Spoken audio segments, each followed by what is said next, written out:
Hello everyone, my name is Isaac Taylor, and I've decided that I should probably do a Blu Ray collection because I do collect Blu Rays. I don't have a lot because, I'm a high school student, I don't make a lot of money, but most of my money ends up going into Blu Rays because that's what I like movies. So, I have a lot of Criterion Blu Rays, and I have a few 4K Blu Rays. So, I think I should start with the Criterion Blu Rays. So, first up is Lars von Trier's Antichrist, or Antichrist, however you feel like saying it. This is one of my favorite films of all time. It's so weird, it's different. It's really what got me into avant-garde cinema, and my love for Lars von Trier. Now, I know this film isn't perfect, but I still have it as a 5 out of 5, because it has had such a big impact on my life, primarily just through what I like to watch now. You will see more Lars von Trier in this, but yeah, this film is worth watching.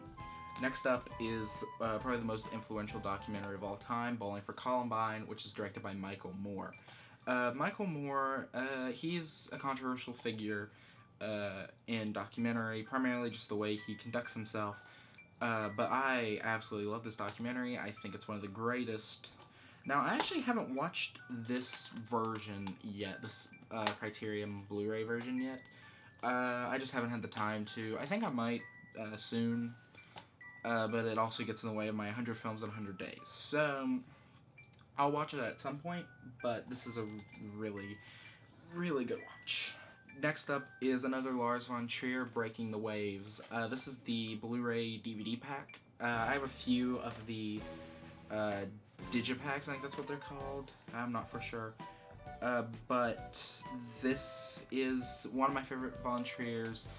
I wish we could get the biggest Lars von Trier films out, like Dogville and Dancer in the Dark primarily on Blu Ray, but having Antichrist and Breaking the Waves is pretty good too. Again, this is another one I haven't been able to watch yet. I've seen all these films, by the way, but this is one I bought because I love the film. I just haven't watched the Criterion version. If you're a fan of Lars von Trier, or even if you're not, this is a good gateway into it. I think this is a good gateway along with The House that Jack Built. I would consider The House that Jack Built to be a better entryway into von Trier, but this one's pretty good too. So check this one out, definitely. It's really good. I enjoy this one. Next up is a favorite of mine that a lot of people don't talk about, but it's Close Up, directed by Abbas Kiarostami. Yeah, that's how you say it, Abbas Kiarostami, I believe. It's early 90s Iranian cinema about this guy who takes the identity of this filmmaker to I don't even want to say why, because it's such a great film. It's probably my favorite Criterion cover. The colors are fantastic. This is actually a shot in the film. Usually Criterions, they have their own style. They usually make up their own or have something similar. But I think this Criterion is the most effective cover. I have watched this one. It looks great. I've only watched it through Criterion because I watched it when Filmstruck was still around, and definitely worth a watch. Check this one out as soon as possible. Next up is a TV series. It's one of the few TV series Criterions that are out, but it's a mini-series, and it's by an acclaimed director, so I see why it's on Criterion. That's Decalogue, by Christoph. I don't know how to say this name. I never have been able to. I've watched his other film, 3 Colors Blue. I haven't watched any of the other ones in the trilogy, and I've watched an episode of this, and it's pretty groundbreaking. Every single episode plays off the 10 Commandments, and if you know anything about the director, I can't say his name, he plays off of a lot of religious and just themes in religion a lot in his work. He usually does things like that, which is the same as 3 Colors. So this one's pretty good. I watched the first episode. I got it for Christmas this year, so I haven't been able to really sink my teeth into this one, but you know, I'm going to. Next up is my second favorite film of all time. It's the film that I've watched the most. I've seen it 5 or 6 times. That's David Lynch's Eraserhead. This is probably my personal favorite David Lynch. I have all the David Lynch Criterions, but this one has had such a big impact. It's kind of the same as Lars von Trier and his impact on me in avant-garde cinema. This is kind of with me, but with serialism. This is probably the most, to me, the most influential horror film of all time. Not only that, it's hilarious too. 1977 was a fantastic year for horror film, which it doesn't get enough love. You got Eraserhead, you got House or Hasu, and Suspiria, the original. All fantastic films. If you haven't seen this one, you definitely got to. It's only like 80 minutes, 89. So I actually wrote a college-level paper on Eraserhead for a college admission. So there's a lot to unpack with this film, and it's definitely worth watching a few times. This is another one of my favorite Criterion covers. I think this might be my favorite. This or Close Up. They're both fantastic. The film's great, and David Lynch is my favorite or second favorite director. That changes around a lot. It's always flip-flopping between Lars von Trier and David Lynch, and recently I added like Alfonso Cuarón, Yorgos Lanthimos, and Satoshi Kon, who did Perfect Blue. More than likely you wouldn't know that name, but maybe if you're into film. But Eraserhead's worth watching too.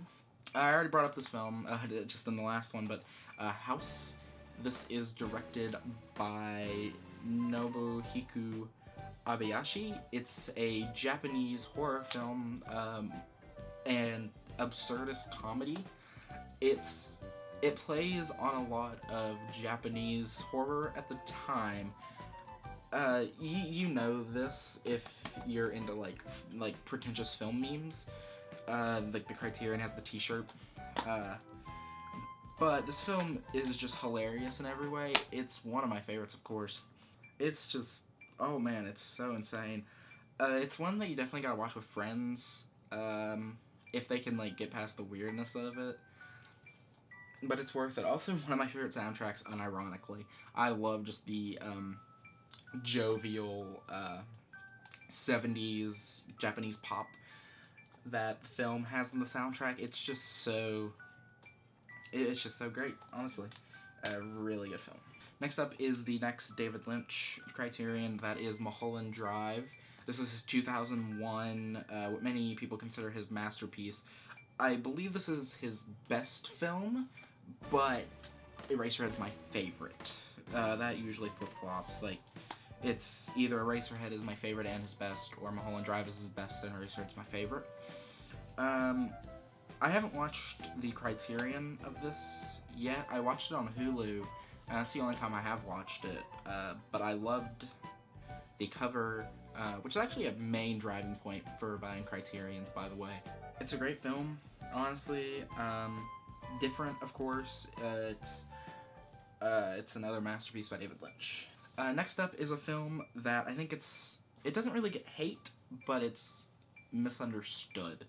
And that's Punch Drunk Love, directed by Paul Thomas Anderson.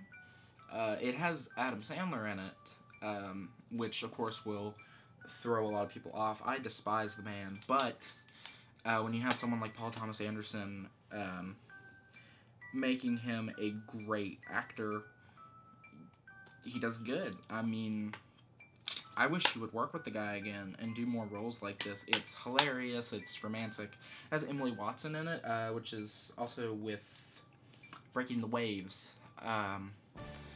It's a great film. Honestly, it's my third favorite. So check this one out, please. This one's amazing also. Next up is the last Criterion I have, and that's another David Lynch. It's the only other David Lynch film on Criterion. That's Twin Peaks Fire Walk With Me.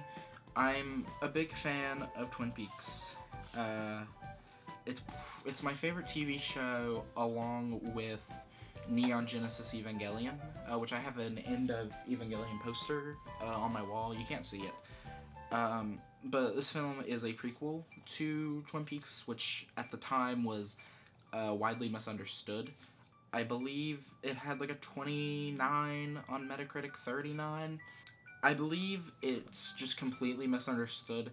It's not as funny as the series, and it's way darker and way more personal than the series. So I think that's why it didn't get the best reviews. And also the season 2 finale, which at the time was the only was supposed to be the end of Twin Peaks, but now we got season 3.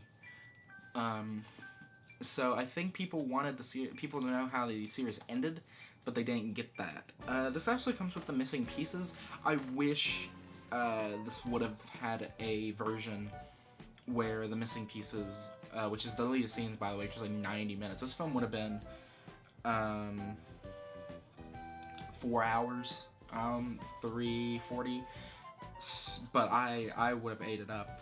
Yeah, but the missing pieces is on here. It's probably my favorite Criterion bonus. If you know anything about Criterion, you get bonuses like with everything. It's their whole brand. You get a bunch of extra goodies with it. But this is a great film if you're a fan. You won't like it if you know nothing about Twin Peaks, because you won't understand. And first off, if you're wanting to get into Twin Peaks, watch the series first, then watch Fire Walk with Me. Because even though it's technically a prequel, it spoils the entire series, at least up to season 2, episode 9. Like season 2, episode 9. Like that's kind of where like it spoils up to. Kinda, then it goes a little bit farther, but if you're just dying to watch this film, go up to season 2, episode 9, I guess. But if you're already that far, you have to get through the drag of like the next 5 episodes, but it's still really great. So it's still worth your watch. This is a special edition. I got it for Christmas 2001. This is the 4K version. I haven't watched this yet, but man, I've looked through this a few times. There's some grade A stuff in here. You get these, which are production stills, and a book. These look fantastic. Let me just tell you that. I won't show any more because you might want to buy it and not get that surprise ruined. Get the booklet, of course. It's really nice. It's mostly stills of the film, production. Stanley Kubrick's probably the most revolutionary director, and 2001 is definitely his best film. A lot of people don't like this film. My friends don't like it. We watched it in theaters together, and they didn't like it. I mean, I can kind of see why. It's weird, but they like weird stuff. Well, one of them does. The other one I knew wouldn't like it, and I didn't. So, next film I haven't watched in forever. I bought it for a road trip, American History X. I don't have much to say. It's directed by Tony Kaye.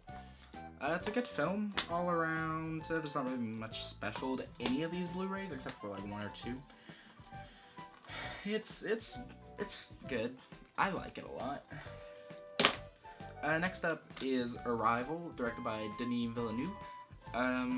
I've watched this once. I don't know if I like this or Blade Runner 2049 better, but this film's really great, honestly. So if you want a good sci-fi film, check this out, but I think I'd rather you go check out 2001. Next up is Baby Driver, directed by Edgar Wright.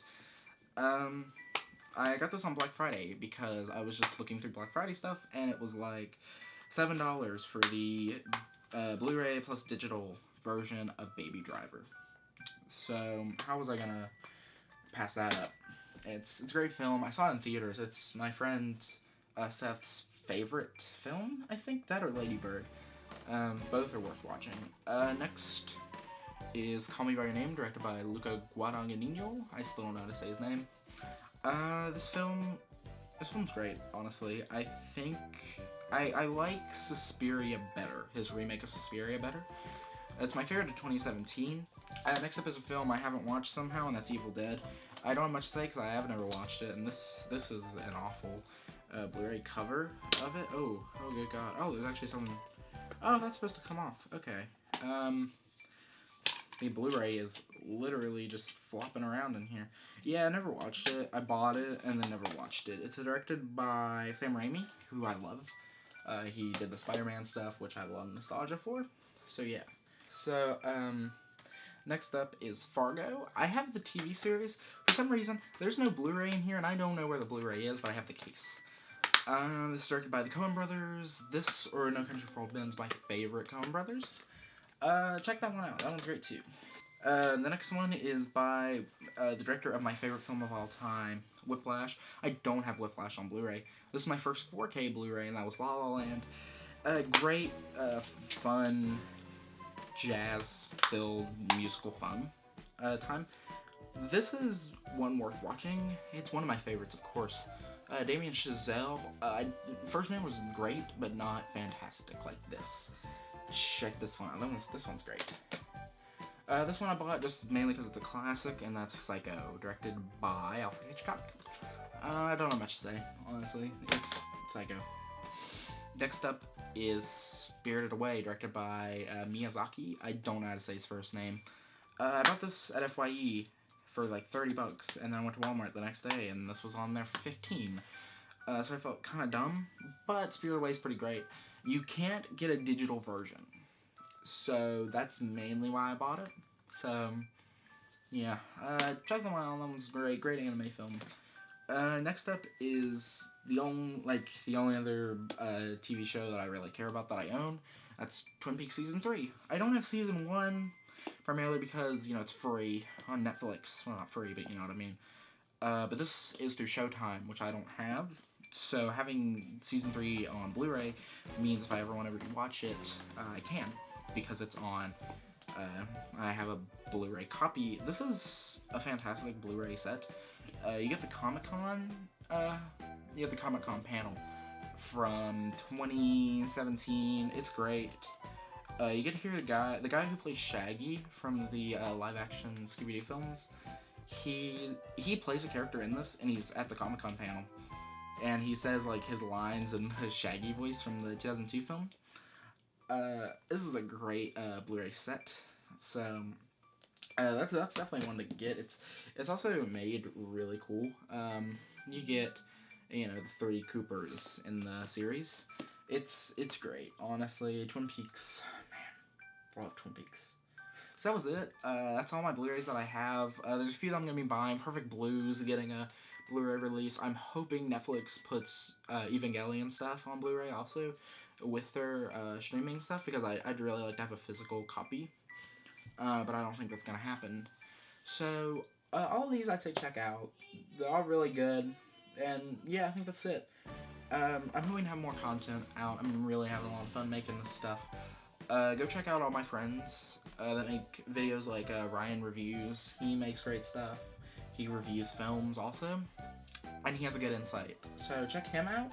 He watches a lot on Blu-ray. I watch a lot digitally. Even though I don't buy digitally, I only buy physical, but I rent digitally.